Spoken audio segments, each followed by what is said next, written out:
Hey, what's up and welcome to Q&A, the show where I take your questions from YouTube and Twitter and answer them here on this show. As you know, this is the pre-week 6 edition of Q&A. The season is moving along quite nicely, and I'm just going to jump into your questions. First question is going to be from Dongle Book Pro Max, who says, do you think the Browns will be able to run the ball without Nick Chubb? Now, this is the news that broke earlier today, which was going to be yesterday when you're watching this video because it's being recorded on, Friday night. But, yeah, Nick Chubb and Kareem Hunt is still doubtful or questionable, whatever he is on the injury report. So we might not have Kareem Hunt too. So running game in question, right? The question is, can the Browns run the ball versus the Cardinals?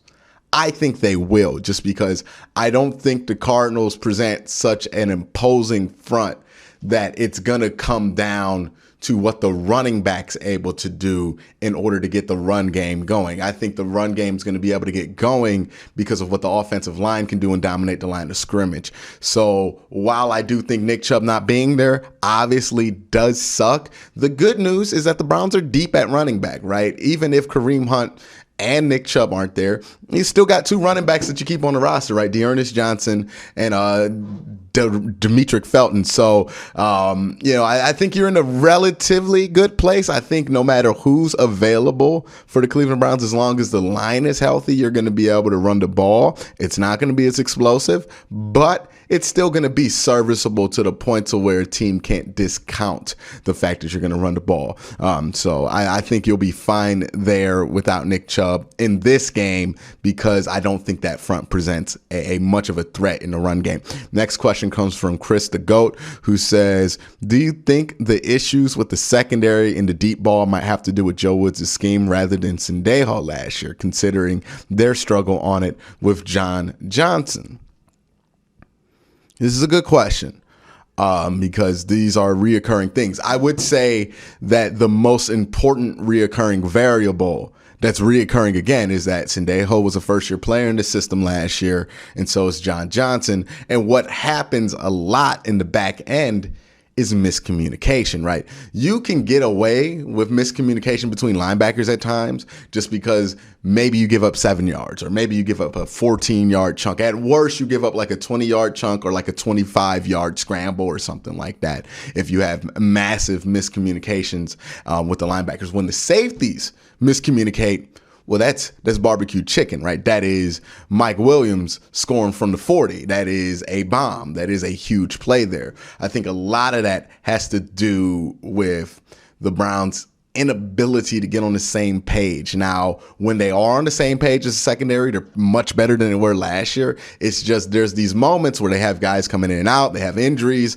rotating young guys in the game, and that's when you have those communication breakdowns. And in a week like last week where they're switching up the green dot, switching up some of the procedures, switching up the position that gets the green dot, it just led to a ton of miscommunication, which led to the back end just getting the top blown off of it because they're in their own way, tripping over their own shoestrings. Next question comes from Josiah, who says, is David Njoku playing / proving the Browns should re-sign him?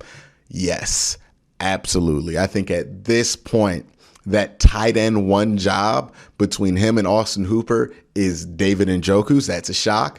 And I think, once Austin Hooper's contract's up, I think it's a realistic and I think probable that they're not going to bring back Austin Hooper and then give David Njoku an extension. It would make a ton of sense, right? David's younger. David wants to be here, and David's probably going to be willing to take fair value to stay here, given that he just fired his agent to stay in Cleveland. So all of those things aside, I think that David Njoku, if he continues on this track, if he continues to play at this level that he's played at this season, would be a lock to return here. And with Austin Hooper not performing to the level that we have expected in this last year and a half, it adds even more to that case there. So yeah, I think David is making a pretty good case and a really, really, really strong case for why he should be the number 1 tight end for this year and many years to come. He has a ton of chemistry with Baker Mayfield too. That's going to count for something.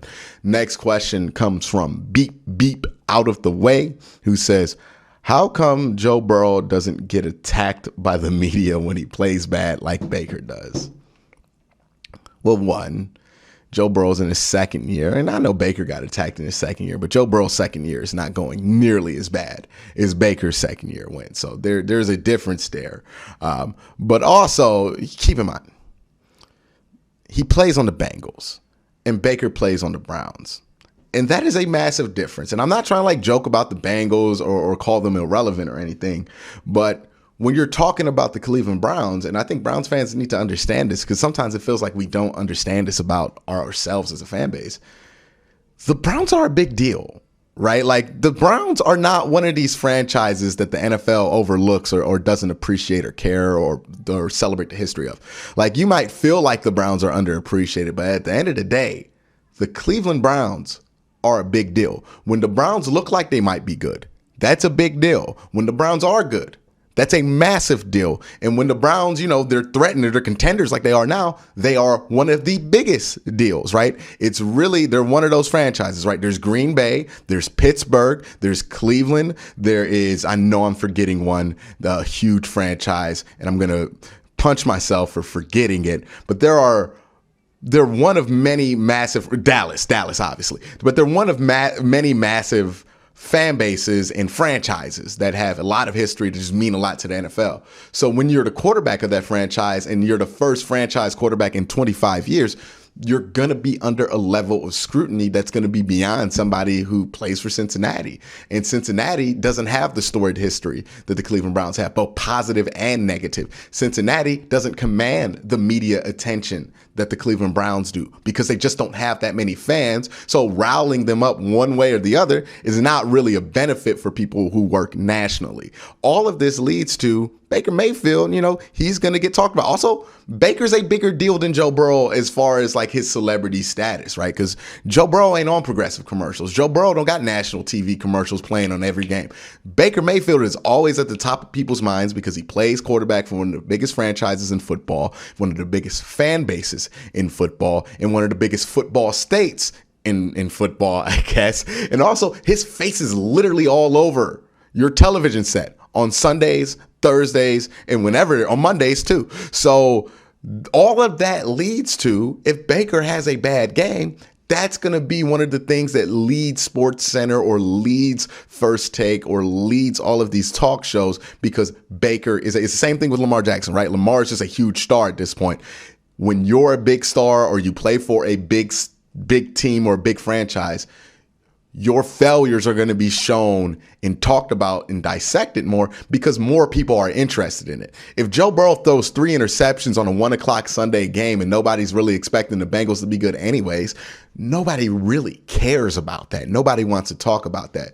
So yeah, Baker does get criticized a lot more than Joe Burrow. And that is a privilege for Baker to have, right? Because that means that he's on a team that is heading in the right direction, that has high expectations, is worth talking about. You don't want to be where Joe Burrow is, where, yeah, your mistakes aren't going to be talked about on national media, but they're begging for anybody to talk about them in Cincinnati. So which one would you rather have, right? Would you rather be relevant and have a relevant team, or would you rather be irrelevant? And I'm not saying the Bengals aren't good, because the Bengals have a better record than the Cleveland Browns right now. But no, it's the same record. But, what I am saying is that right now, all things being equal, the Browns are just a bigger deal than the Bengals. So, of course, Baker's failures are going to be more talked about than Joe Burrow's. The next question comes from Ralph Miller, who says, do you see the Browns making any trades before the deadline? Nah, I don't see a single solution for this team that's outside of this team. I don't know where they would upgrade. I don't know what they would give up to upgrade. I think they have everything they need on this roster to win a Super Bowl right now. They just need to figure it out within themselves. So I wouldn't make a single trade. I think that would be short-sighted. And I think a lot of the long-term planning has already been done with how they're going to do the salary cap and everything else. Next question comes from the Drunken Paladin, who says, who is best suited to cover DeAndre Hopkins this game? Is Denzel Ward really our best corner this year? His play has not been so great this year. I don't know where this narrative has come from that like Denzel Ward has been bad this year. Like, I understand he had a bad game against the Texans, but other than that, Denzel's been really good when he's been on the field. I mean, look at the difference between the secondary when he left the game in the second half versus when he was on the field versus the Chargers. Like, Denzel Ward, I don't know where this narrative has been that Denzel Ward's played bad. I don't know where it's at. He had an excellent game, one of his best games against the Chiefs, and he had the best game of his career versus Minnesota. He had a really good game against the Bears. I mean, Allen Robinson, y'all tell me he's an elite wide receiver. He had 30 yards against the Browns in coverage against Denzel Ward. No, Denzel Ward's been playing fine. He really has been Denzel Ward for most of this season. So I just don't get where that narrative is. So I guess the question for you guys is, where is this narrative coming from that Denzel Ward's playing bad? Because there are a lot of guys who aren't playing well on a week-to-week basis on this team, just from a performance standpoint.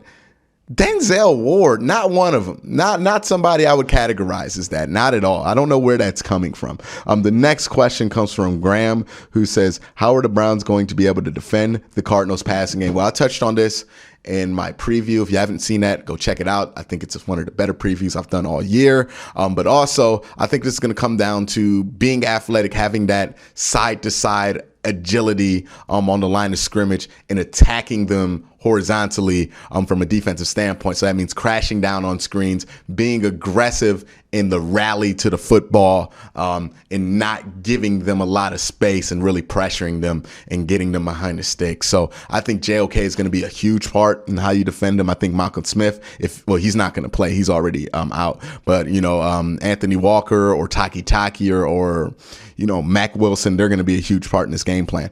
The next question comes from Paul, and this is actually the last question. He says, hey, Q, do you think the Browns can beat the Cards without Chubb? Oh, and then why do I not like Cliff Kingsbury? Now, he uses the word hate in there. I think that's a really strong word for somebody I don't know. I don't hate Cliff Kingsbury. I just think Cliff Kingsbury is a little overrated. And when I say a little, I mean massively overrated. He has a reputation of a quarterback genius and a offensive genius that I feel like is very unearned. Because if you look at Cliff Kingsbury's history, as far as himself as a quarterback genius or offensive genius, the truth of the matter is that every quarterback he can hang his hat on, right? Patrick Mahomes, Johnny Manziel in college, and then Baker Mayfield. All three of those guys, I feel like played their best football when they weren't around Cliff Kingsbury. So why is just the fact that he merely bumped up against these dudes, does he get this kind of reputation when there are other guys in football that, if they work with Patrick Mahomes, people are using that as to their detriment, like, oh, well, you had Patrick Mahomes, so we don't know how much of a genius you are. But when it turns to Cliff Kingsbury, everybody's anointing this dude as the genius when he didn't go 500 with Patrick Mahomes. Like, the fact that Patrick Mahomes, we know all of the physical gifts and tools that he has. The fact that he came out of college and it wasn't even debated that he was going to be the 12th pick says a lot. That's an indictment, to be honest, on Cliff Kingsbury. But hey, at the end of the day, he's winning right now, so he's going to look good. But I honestly don't think he's a good football coach. I think there's a great amount of evidence if you look at his college years. And I know all the excuses that people say about why he was not a great team at Texas Tech, and people tell me that it was Texas Tech, but for the love of God, he had Baker Mayfield, a Heisman Trophy winner, and Patrick Mahomes, who might be like a 3-time MVP by the time his career's over, in his college football programs, and he never came close to sniffing to winning the Big 12. It ain't like the Big 12's the SEC, right? If he was in the SEC, that'd be something else. Like if he was at Vanderbilt in the SEC, yeah, okay, I'd buy that. But dog, Baylor and TCU be winning the Big 12. Like, you don't tell me you can't even compete in the Big 12 when you have had that level of quarterback talent in college football. Nah, man. Nah, Cliff Kingsbury just ain't a good coach in my eyes. But hey, everybody's entitled to their opinion, and people just love to think the best of Cliff Kingsbury, and shout out to him. I'm happy that he keeps finding success. But if you're asking me why I'm not the biggest Cliff Kingsbury fan, it's just because I don't think he's good. I think he's very overrated. I think everything that he hangs his hat on is flawed if you look at it for more than 2 seconds. But that's just my opinion. But let me know what you guys think in the comment section down below. But again, guys, thank you for watching. I want you guys to have a great day. Have a good night.